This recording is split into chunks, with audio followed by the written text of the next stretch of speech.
Hello, my name is Sully Derricks, and this is my POP3S and SMTPS presentation. Here's a quick overview of the presentation.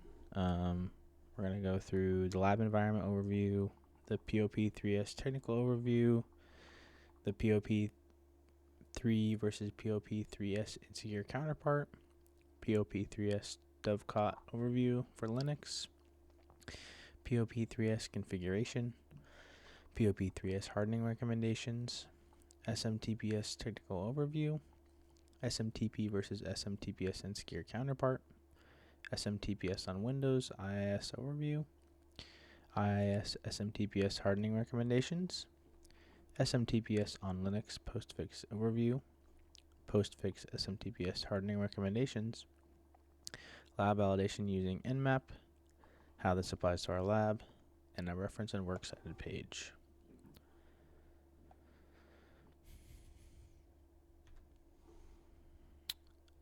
Lab environment overview. In this lab, we're working with both Linux and Windows servers. The purpose is to demonstrate secure email protocol configuration in an enterprise-style setup.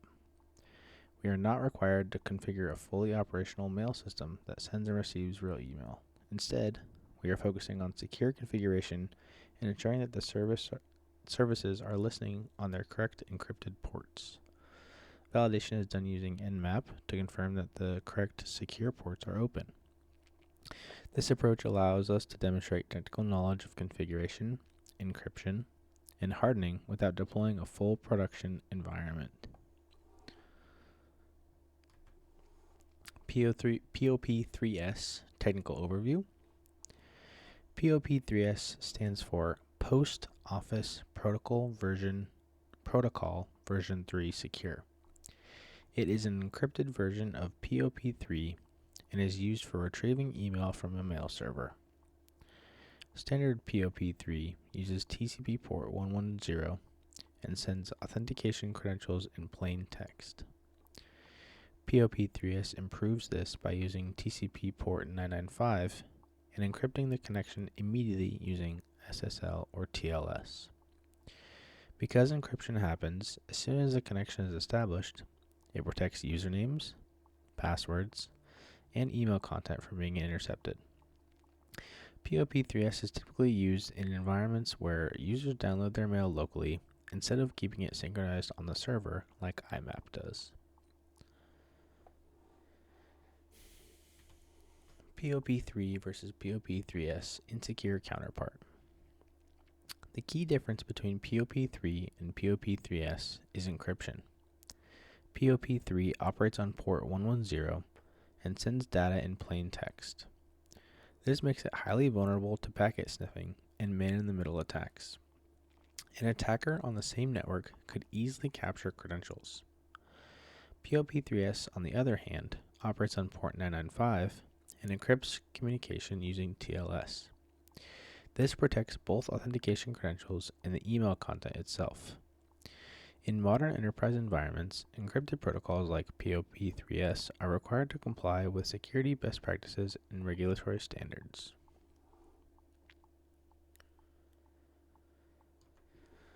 POP3S dovecot overview. To configure POP3S in Linux, we use dovecot. Dovecot is an open source mail server that supports POP3, POP3S, IMAP, and IMAPs. It is widely used because of its performance and strong security design. Configuration files are located in the etc. or /etc/dovecot directory. Dovecot can authenticate system users or virtual users and is often paired with postfix for complete mail systems. In our lab, we are specifically enabling POP3 with SSL so that the servers listen securely on port 995.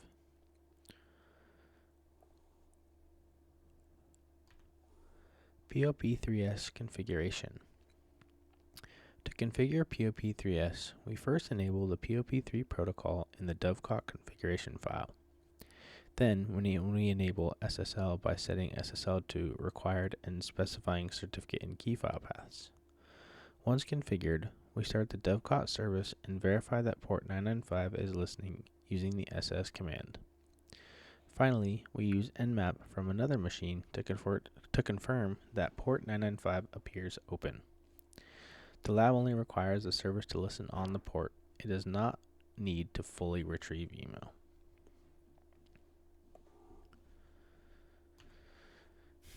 POP3S hardening recommendations. Hardening POP3S is critical for preventing exploitation. First, we disable plaintext authentication so credentials cannot be unencrypted. Second, we enforce TLS version 1.2 or higher and disable weak cipher suites to prevent downgrade attacks. Third, we restrict access using IP tables so that only trusted IP addresses can connect to port 995. We can also implement rate limiting to prevent brute force login attempts.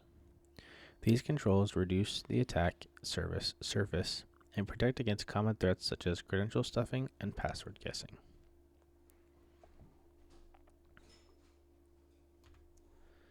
SMTPS Technical Overview. SMTPS is the secure version of SMTP, which is used for sending email. Standard SMTP operates on port 25 and transmits data in plain text.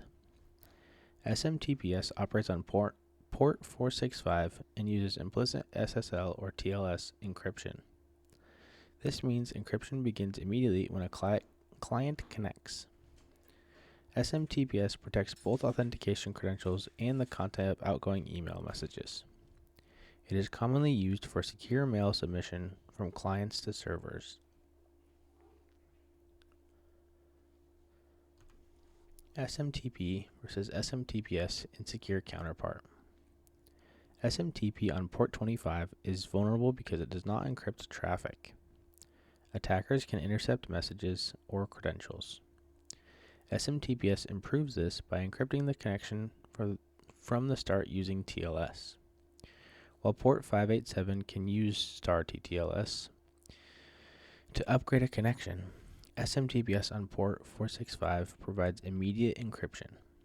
In secure environments, encrypted mail submission is required to protect sensitive communications.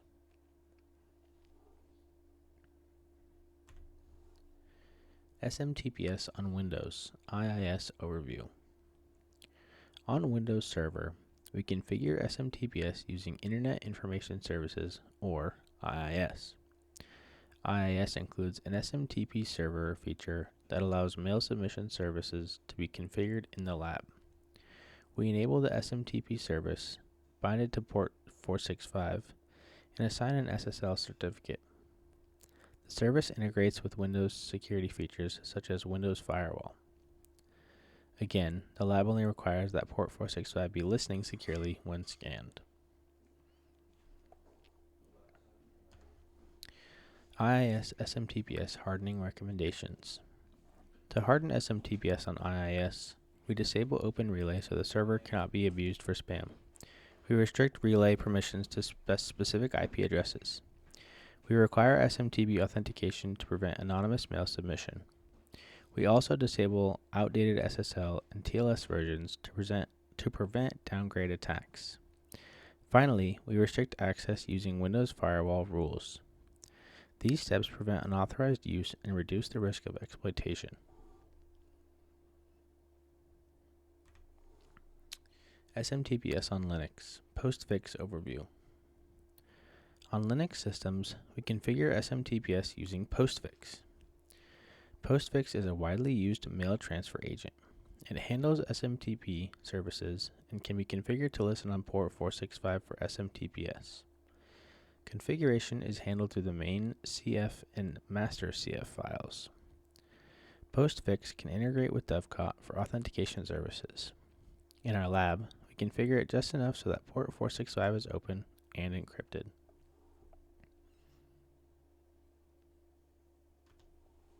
Postfix SMTPS hardening recommendations. To harden Postfix, we disable Open Relay by properly configuring MyNetwork's parameter. We require SMTP authentication to prevent unauthorized mail submission. We enforce TLS version 1.2 or higher and use strong cyber suites. Additionally, we implement connection rate limiting to prevent spam and denial of service attempts. These security measures align with enterprise email security standards.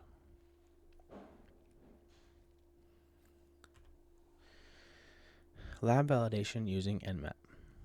Validation in this lab is done using Nmap scans. We can run a version scan against the server IP address. We confirm that port 995 is open for POP3S and port 465 is open for SMTPS. The services do not need to successfully transmit email. They only need to be listening securely. This confirms correct configuration and secure binding.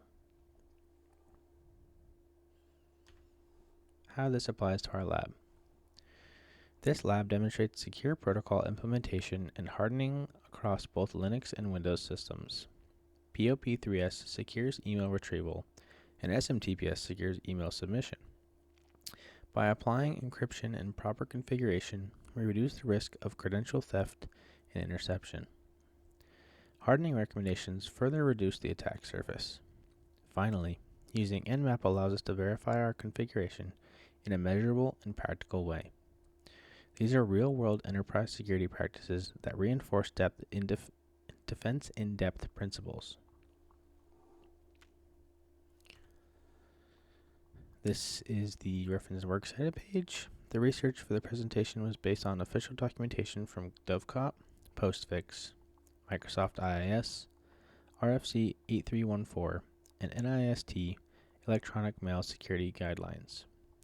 These sources provide technical standards and best practices for implementing secure email protocols in enterprise environments. Thank you for watching.